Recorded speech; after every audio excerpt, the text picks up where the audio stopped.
Hey, Nelson, alcoholic addict. That's not my real name. That is my pen name that I use here at LOL Sober. I saw a story recently on Medium.com that said the average human being will meet 10,000 other people in their life. And at first, I was a little dubious of that statistic because 10,000 people seems like a lot, doesn't it? But the more I thought about it, the more it sounds about right. And also, the more I thought about it, the more I felt like I met about 10,000 people last week at a few 12-step meetings that I went to. But in all seriousness, I started to do the math on it. And if you live to 75 years old, it's about 133 new people per year. And that sounds like a lot, right? Even 133 per year. And but based on a quick examination of that number, which it's not incredibly detailed, so I can't say it's super scientific, but it doesn't say that you become friends with 10,000 people or even that you can remember 10,000 people's names or remember the people at all. It's just that you met them. So I'm guessing that if you include every person you chit-chatted with on an airplane or at a doctor's office in the waiting room or in line at Walgreens or a guy delivering mail that week to your house, that starts to add up. And so I can kind of see it, it's a one new person every 3 days or so. And I feel like I do say, hi, my name is Nelson H. To somebody new. I don't say that. I say my real name, but that would be weird. But so then when you start to think about all the kids you met when you were younger, and that then you probably got to know some of their parents, and then you got to know all of the people in your neighborhood and all the kids at your elementary school and middle school and high school, and then you think about every sports team or activity you participated in and the coaches and the parents. It's a lot of people. And then if you went to college, you do the same thing, and then you think about every workplace you've ever been in, every apartment, every house you've moved into. I won't go on and on. As you can see, that I think that figure is about right, probably, for most people. And okay, so now let me get to the part that really interested me as an addict and why I'm writing about it and talking about it today. Is first of all, I think participating in recovery programs, like really participating, I think it raises that number from 10,000 to much, much higher. And because in my 13, I've been sober since 2008, so a little over 13 years.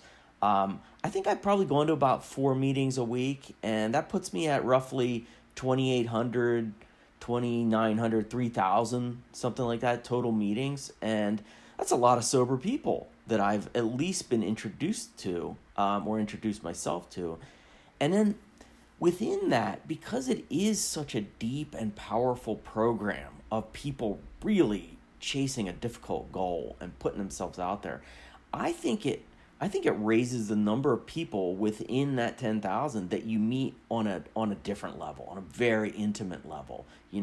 If you're in sobriety and you're listening to this, think about the number of people who you've met at meetings who really put themselves out there and reveal some of the most painful things a person can possibly reveal.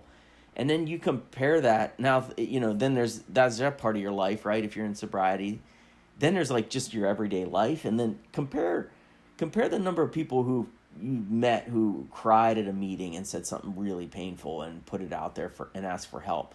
Now think about that in your everyday life, and for me, it's no comparison. It's a wild contrast. I was at a meeting recently where 3 different people broke down in tears as they aired out incredibly difficult circumstances in their life. And it was a beautiful reminder of the safe place that recovery can provide. And it's unlike anything else in my normal life. So that brings me to my most important point. The Medium story goes on to discuss how few of those 10,000 people truly end up being impactful in most of our lives. The article throws out a couple of numbers. Like one is that the article suggests maybe you only encounter about 10 of those 10,000. 10 people out of 10,000 who are truly impactful on your life. And it says like maybe you're a super outgoing person and maybe that number gets to 25. I can say this with certainty. I have met way more than 25 people just in recovery who have been truly profound influences in my life. I'm not talking about people I exchanged numbers with and occasionally hung out with or saw at a meeting once in a while. I'm talking about those people who have been profound influences, who I will remember forever, who helped me work through something very difficult, you know?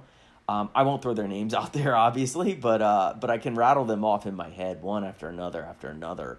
And I would put that number close to like 50, like honestly, 50 people who've actually helped change the course of my life.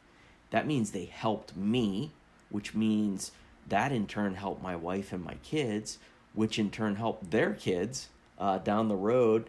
And then you throw in all of my coworkers and neighbors and on and on and on. I have more than 50 people that I can think of. That's wild. That is just absolutely wild. And then you throw in all my family and friends who I love dearly, and I feel really good that I have about 100 people out of those 10,000 that I'm going to meet. And when I think about how much life is, I love football. I talk about football a lot. When I think about how much life is like football and that you need a good offensive line to block for you a lot, can't do it by yourself out there. I'll take 100 linemen over 10 or 25 any day of the week. So thank you, recovery, and thank you for letting me share.